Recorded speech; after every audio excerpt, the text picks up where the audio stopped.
ओम श्री गुरुवे नमः। ओम शांति शांति शांति। प्रणाम भगवान। भगवान योग वासिष्ठ महारामायण से उत्पत्ति प्रकरण और सर्ग नंबर 119 से 122। शीर्षक है मायिक रूप का निराकरण करके सन्मात्र तत्व का प्रदर्शन, अविद्या के स्वरूप का निरूपण, संक्षेप में ज्ञान भूमिका का एवं जीवात्मा के वास्तविक स्वरूप का वर्णन। श्री वशिष्ठ जी कहते हैं, राघव, जैसे मृग तसना के जल में दो चंद्रमाओं के भ्रम में और शरीर आदि की अहंता में माया से जो रूप परिलक्षित होता है वह विचारपूर्वक देखने पर दृष्टिगोचर नहीं होता, उसी प्रकार स्वर्ण में जो कड़े, कुंडल, अंगूठी आदि का भाव है वह केवल भ्रांति है। वह असत स्वरूप वाली माया है, क्योंकि उसका वह रूप ऐसा ही है जो ज्ञान दृष्टि से देखने पर कायम नहीं रहता। असत वस्तु जो सीप में चांदी और मरुस्थल में जल की भ्रांति के समान विचारहीनता के कारण ही सत सी प्रतीत होती है। असत शरीर में जो अहंता की भावना है वही परमा अविद्या है, वही माया है और वही संसरती है। जैसे स्वर्ण में अंगूठीपना आदि वास्तव में कल्पित है, उसी तरह आत्मा में अहंता आदि की भावना भी कल्पित है। इस प्रकार जो स्वच्छ, शांत एवं निर्मल है, उस परमोत्कृष्ट आत्मा में अहंता की भावना असत है। वह शुद्ध आत्मा मेरुता, असुरता, मनपना, देहता और महाभूतता से रहित है। उसमें तीनों कालों की कल्पना और भावाभाव वस्तु का अभाव है। तत्वता, अहंता, आत्मता, तत्ता, सत्ता, असत्ता आदि से भी वह रहित है। उसमें न कहीं भेद की कल्पना है, न राग और रंजन ही है, क्योंकि ये सब माया मात्र है। वह तो सर्वात्मक, शांत, आश्रय रहित, जगत का कारण, शाश्वत, कल्याणमय, निर्विकार, इंद्रियों द्वारा अग्राह्य तथा नाम एवं कारण रहित ब्रह्म है। रघुनंदन, वासना युक्त चित्त जिस वस्तु की पर्याप्त रूप में जैसी भावना करता है, वह वस्तु चाहे सत हो अथवा असत, उसको उसी समय उसी रूप में प्रतीत होने लगती है, क्योंकि अहंता आदि भावों से युक्त अविद्या का ज्यों ही अब उदय हुआ, त्यों ही आदि, मध्य और अंत से रहित अनंत भ्रमों का तांता लग जाता है। जैसे बहुत से व्यक्तियों के मन कल्पित वचन बहुधा एक से होते हैं, उसी तरह स्वप्न में भी देश, काल और क्रिया भी एक से दिख पड़ते हैं, परंतु उस व्यवहार की सत्ता अज्ञान से ही प्रतीत होती है। वास्तव में तो चेतन सत्ता के अतिरिक्त संपूर्ण पदार्थों की कोई अन्य सत्ता है ही नहीं। वह चेतन सत्ता भूत, वर्तमान और भविष्य तीनों कालों में मौजूद रहती है और वही भिन्न सी प्रतीत होती है। ठीक उसी तरह जैसे समुद्र में तरंग और बीज में वृक्ष भिन्न से भासित होते हैं, और जैसे बालू में तेल आदि का होना असंभव है, वैसे ही अविद्या कोई वस्तु नहीं है। भला सोने के बने हुए कंगन में स्वर्णता के अतिरिक्त दूसरी कौन सी वस्तु हो सकती है? अर्थात कोई नहीं। अतः अविद्या के साथ आत्म तत्व का संबंध हो ही नहीं सकता, क्योंकि यह तो अपने अनुभव से स्पष्ट है कि सभी का अपने समान के साथ ही संबंध होता है। जब जगत के संपूर्ण पदार्थ चिन्ह मात्र में एवं सन्मात्र में होते हैं,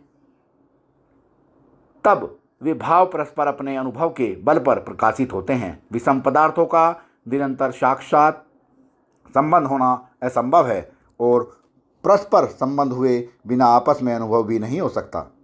तत्ववेत्ताओं में श्रेष्ठ राम वास्तव में जैसे मिट्टी की बनी हुई सेना मंद बुद्धि से देखने पर, विचित्र होने पर भी विचार दृष्टि से एकमात्र मिट्टी ही है, तरंग आदि एकमात्र जल ही है, काठ की बनी हुई पुतलियों में एकमात्र काष्ठ ही व्याप्त है और घट आदि केवल मिट्टी ही है, उसी प्रकार यह भ्रम से प्रतीत होने वाला जगत एकमात्र ब्रह्म ही है। दृष्टा का दृश्य और दर्शन के साथ संबंध होने पर उसके मध्य में जो उसका दृष्टा, दर्शन और दृश्य आदि से रहित शुद्ध रूप है, वह पर ब्रह्म है। श्री राम, जैसे शिला में जल और जल में अग्नि नहीं है, उसी प्रकार जीवात्मा में चित्त नहीं है। फिर वह परमात्मा में कहाँ से हो सकता है? विचारपूर्वक देखने पर जो स्वयं ही कुछ नहीं है, उसके द्वारा जहाँ कहीं जो कुछ किया जाता है वह कृत नहीं कहलाता। जो मूर्ख असत्य रूप वाले चित्त का अनुवर्तन करते हैं, वे उन्हें धिक्कार है, क्योंकि वे केवल आकाश ताड़न रूपी कर्म में व्यर्थ ही समय बिताने वाले हैं। इस प्रकार भूतल पर पैदा हुए पुरुष को बुद्धि के कुछ भी विकसित होने पर पहले सत्संग परायण होना चाहिए, क्योंकि अनवरत प्रवाहित होते हुए इस अविद्या रूपी नदियों के समूह को शास्त्र एवं सज्जनों के संपर्क के अतिरिक्त किसी और उपाय से पार नहीं किया जा सकता। उस सत्संग द्वारा विवेक की प्राप्ति होने से पुरुष को यह त्याज्य और यह ग्राह्य है, ऐसा विचार उत्पन्न होता है। तब वह शुभेच्छा नाम की भूमिका में अवतीर्ण होता है। तदंतर विवेकवश विचारणा नाम की भूमिका में आता है। वहाँ यथार्थ ज्ञान की प्राप्ति होने से मिथ्या वासना का परित्याग करने वाले पुरुष का मन सांसारिक वासनाओं से रहित हो तनुता अर्थात सूक्ष्मता को प्राप्त होता है। इस कारण वह तनुमानसा नाम की ज्ञान भूमिका में अवतीर्ण होता है। फिर ज्यों ही योगी यथार्थ ज्ञान का उदय होने से परमात्मा में प्रदूप हो जाता है, त्यों ही उसे सत्वापत्ति नाम की ज्ञान भूमिका प्राप्त होती है। तब वासना का विनाश हो जाने के कारण वह असंसक्त कहलाने लगता है और कर्मफल के बंधन से मुक्त हो जाता है। तत्पश्चात वासनाओं का विनाश हो जाने के कारण स्वाभाविक अभ्यास से जब वह कार्यों को करता हुआ अथवा उनसे विरत हुआ या संसार की असत्य वस्तु में स्थित हुआ भी अपने आत्मा में ही मन के क्षीण हो जाने के कारण बाह्य वस्तुओं का व्यवहार करते हुए भी न तो उन्हें देखता है, न रुचिपूर्वक उनका सेवन करता है और न स्मरण ही करता है, बल्कि अर्थ सुप्त एवं अर्ध प्रबुद्ध पुरुष की भांति केवल कर्तव्य कर्मों को करता रहता है, तब वह योगी पदार्थ भावना नाम की योग भूमिका को प्राप्त होता है। इस प्रकार जिसका चित्त ब्रह्म में लीन हो गया है, वह योगी कुछ वर्षों तक ऐसे स्वाभाविक अभ्यास से बाह्य पदार्थों का व्यवहार करता हुआ भी जब उसकी भावना से रहित हो स्वयं तुर्यात्मा हो जाता है, तब जीवन मुक्त कहा जाता है। जीवन मुक्त पुरुष न तो प्राप्त हुई वस्तु का अभिनंदन करता है, न अप्राप्त के लिए चिंता। वह जो कुछ सामने उपस्थित हो जाता है उसी का निशंक होकर अनुवर्तन करता है। रघुनंदन, तुम संपूर्ण कार्यों की वासना से रहित हो, इसलिए तुम सबके अंदर वर्तमान जानने योग्य सच्चिदानंद घन ब्रह्म में स्थित हो। अतः तुम चाहे संसार के कल्याण के लिए शास्त्र विहित कर्म करते रहो, चाहे एकांत में ध्यान समाधि में स्थित रहो, श्री राम आत्मा न तो प्रकट होता है न विलीन ही। जैसे घड़े के फूटकर टुकड़े हो जाने पर घटाकाश नाश नहीं होता, उसी प्रकार इस शरीर के नष्ट हो जाने पर भी आत्मा का विनाश नहीं होता। अरे, यह आत्मा तो अद्वितीय है, फिर दूसरी कौन सी ऐसी वस्तु है जिसकी वह अभिलाषा करे? राघव, जगत में श्रवण करने योग, स्पर्श करने योग, देखने योग, चखने योग और सूंघने योग कोई भी ऐसी वस्तु नहीं है जो आत्मा से पृथक हो। वह आत्मा सर्वशक्तिमान, विस्तृत और व्यक्त है। वासना स्वरूप मनोनाश हो जाने पर इस माया का, जिसमें संस्कार रूप से कर्म करते हैं, अत्यंत अभाव हो जाता है। जब तक इस माया का यथार्थ ज्ञान नहीं हो पाता, तभी तक यह बड़े बड़े मोहों में डालती रहती है, किंतु जब यह माया बिना हुए ही प्रतीत हो रही है, इस प्रकार का इसका वास्तविक ज्ञान हो जाता है, तब ब्रह्म की प्राप्ति हो जाती है। यह ब्रह्म से ही उत्पन्न हुई है और संसार की लीला करके ब्रह्म में ही विलीन हो जाती है।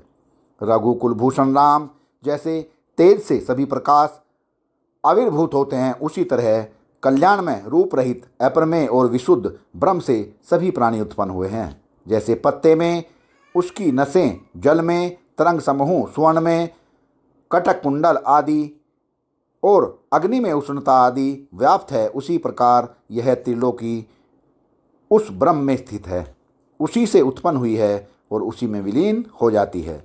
वही समस्त प्राणियों का आत्मा है और वही ब्रह्म कहा जाता है। उसका ज्ञान हो जाने पर इस मिथ्या जगत का यथार्थ ज्ञान हो जाता है। श्री राम, देह के नष्ट होने पर जीवात्मा का नाश हो जाता है। जो चिन्मय जीवात्मा मन से अतीत होने के कारण आकाश की भांति अव्यक्त है, वह जड़ सुखों अथवा दुखों से व्याप्त कैसे हो सकता है?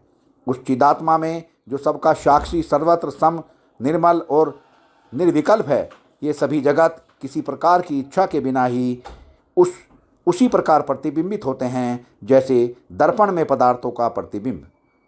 संकल्पों के पूर्ण रूप से क्षय हो जाने के कारण जब चित्त विलीन हो जाता है, तब सांसारिक मोह रूपी तुषार नष्ट हो जाता है। उस समय शरद ऋतु के आने पर स्वच्छ आकाश की तरह चिन्मय शुद्ध आत्मा ही अद्वितीय, अजन्मा, आद्य एवं अनंत रूप से विभासित होता है।